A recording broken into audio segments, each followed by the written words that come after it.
Journalist Sai అని చెప్పేసి అని. ఆడు జర్నలిస్ట్ ఎలాగైపోయాడో నాకు ఇవాళ కూడా అర్థం కాదు. వార్తలా చదవలేరు. నేను ఇవాళ ఉదయం కూడా వీడియో చేశా.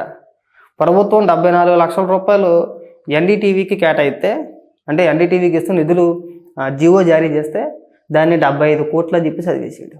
ఎక్కడ బాగుంటుంది అనేది ఖచ్చితంగా మనం ప్రమోట్ చేసుకోవాలి కదా. అందులో భాగంగానే కదా ఇస్తారు. అక్కడ ఇంగ్లీష్ ఛానల్ ఎవరు చూసేస్తాడా? అంటే ఇక్కడ పెట్టుబడి పెట్టి వాళ్ళందరూ తెలుగులో ఏమైనా ఉన్నారు ఇక్కడ? పిచ్చినా కొడక. డావోస్లోని అక్కడికి వెళ్ళరా? ఇక్కడ నుంచి పెట్టుబడులు పెట్టడానికి అక్కడి నుంచి ఇక్కడికి తీసుకురావాలి, ఎక్కడి నుంచి అక్కడికి తీసుకెళ్ళరు. నువ్వేం మాట్లాడుతావు నీకు అర్థం కాదు. ఏమనంటే ఏడుస్తాడండి. ఇంగ్లీష్ పత్రికలకి, ఇంగ్లీష్ ఛానల్స్కి ఎందుకు డబ్బులు ఇవ్వాలని అడుగుతారు. అంతర్జాతీయ పరంగా దావోస్ వెళ్ళినప్పుడు అక్కడ పెట్టుబడిదారులు ఎవరైతే ఉన్నారో, అక్కడ ఏ దేశం నుంచి వచ్చినా సరే పెట్టుబడిదారులు ఎవరైతే ఉన్నారో, పారిశ్రామికవేత్తలు ఎవరైతే ఉన్నారో వాళ్ళు ముఖ్యంగా చూసేది నేషనల్ మీడియానే. అర్థమైందా? తెలుగు మీడియాలో లేదంటే నువ్వు లాగేసుకుని చదివేస్తావు అని చెప్పేసి నీ వీడియోలో, ఇంకొకటి వీడియోలో, నా వీడియోలో చూసి రారు. నేషనల్ మీడియాలో చూస్తారన్నమాట. ఏ రాష్ట్రంలో మనకు అనుకూల పరిస్థితులు ఉంటాయి, ఏ రాష్ట్ర ప్రభుత్వం పరిశ్రమలకు మక్కువగా ఉంటుంది, పారిశ్రామికవేత్తల పట్ల సానుకూలంగా స్పందించుద్ది, మనం ఎక్కడ పెట్టుబడి పెట్టుకుంటే, ఎక్కడ పరిశ్రమ పెట్టుకుంటే బాగుంటుంది అనేది వాళ్ళు నిర్ణయించుకుంటారు. అర్థమైందా? నేషనల్ మీడియాలో వచ్చే కథనాల ఆధారంగా. అంతేనా? మరి ఏం చేయాలి అప్పుడు? అలాంటప్పుడు మన రాష్ట్రాన్ని మనం ప్రమోట్ చేసుకోవాలి కదా. ఏమండి, మన రాష్ట్రాన్ని ప్రమోట్ చేసుకోవాలా వద్దా?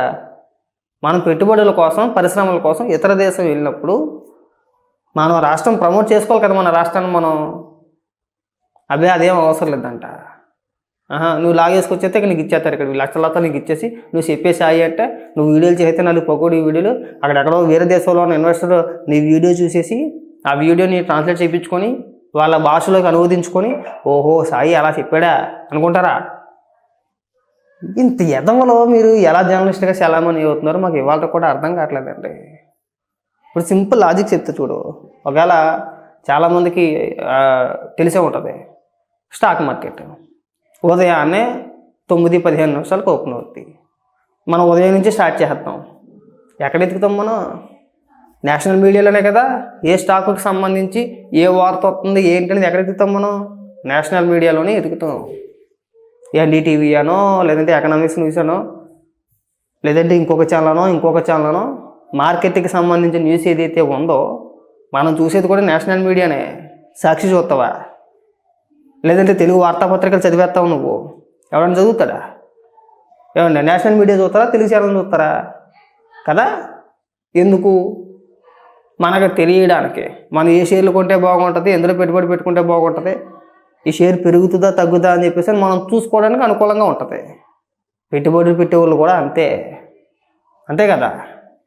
మనకి ఏ రాష్ట్రంలో పెట్టుబడులు పెట్టుకుంటే బాగుంటుంది, ఎక్కడ పెట్టుకోవాలి ఏంటి అనేది మనల్ని నేషనల్ మీడియా కాస్త హైలైట్ చేస్తేనే, మన వార్తల్లో కనబడితేనే పెట్టుబడులు పెట్టే వ్యక్తులు కాస్త ముందుకు వస్తారు. దీన్ని ప్రచారం చేసుకోవాలి కదా.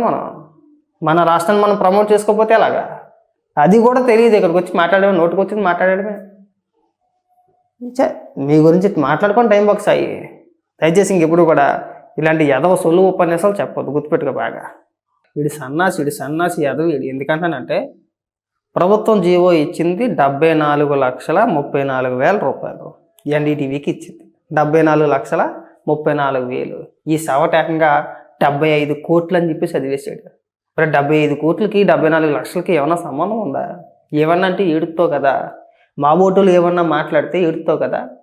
వార్తలు చదవగలుగుతావా? చదవటం వచ్చా నీకు అసలు? ఎంతసేపు విషయం కక్కేయడమే. మరి జగన్మోహన్ రెడ్డి విషయంలో అక్కడ విషయాన్ని ప్రస్తావిస్తూ, అంటే గతంలో ఎలా రాసుకొచ్చారు, మరి గతంలో జగన్మోహన్ రెడ్డి ఏ పర్పస్ మీద ఇచ్చాడు డబ్బులు? నువ్వు చెప్పావు కదా 25 కోట్ల రూపాయలు 50 కోట్ల రూపాయలు అని చెప్పేసి. ఏ పర్పస్ మీద ఇచ్చాడు? దేనికి ఇచ్చాడురా? దానికి సమాధానం చెప్పడం. ఇక 74 లక్షలు అయితే 75 కోట్లు అని చెప్పేసి ప్రచారం చేసేయాలి. పైగా ఏమైనా మాట్లాడతాడంటే చాలా విచిత్రం. ఇక్కడ ఇంగ్లీష్ పత్రికకి 74 కోట్లు కాదురా సవట, 74 లక్షలు. ఫస్ట్ లక్షలకి కోట్లకి వ్యత్యాసం తెలుసుకో. లక్షకి ఎన్ని సున్నాలు ఉంటాయి, కోటికి ఎన్ని సున్నాలు ఉంటాయి, అక్కడ ఏమని ఇచ్చారు? కనీసం జీవో చదవటం వచ్చా నీకు అసలు? అంతకుముందు అదానిదైనా. అబ్బా నాకు తెలుసు నువ్వు జగన్ సంకనాకేతానికి ముందే ఉంటావని చెప్పేసాను.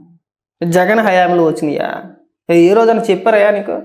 ఐటీ మంత్రి గుడివాడ అమర్నాథ్ కానీ, ముఖ్యమంత్రి జగన్మోహన్ రెడ్డి కానీ మేము ఎన్టీపీసీ గ్రీన్ ఎనర్జీని తీసుకొచ్చామని చెప్పేసాను, లేదంటే ఇంకో పరిశ్రమను తీసుకొచ్చామనో, ఇన్ని లక్షల కోట్ల రూపాయలు పెట్టుబడి పెట్టడానికి ముందుకు వచ్చారని చెప్పేసాను, ఇన్ని వేల కుటుంబాలకి అంటే ఇన్ని వేల మందికి ఉపాధి అవకాశం దొరుకుద్దను ఏ రోజైనా సరే మంత్రి కానీ ముఖ్యమంత్రి కానీ సంబంధిత నాయకులు కానీ వాళ్ళ పార్టీ కార్యకర్తలు కానీ ఎప్పుడైనా ఎక్కడైనా ఎవరైనా చెప్పారా? పోనీ ఎక్కడా లేదు. నువ్వు గుడ్లు తీసుకో ఇక్కడ.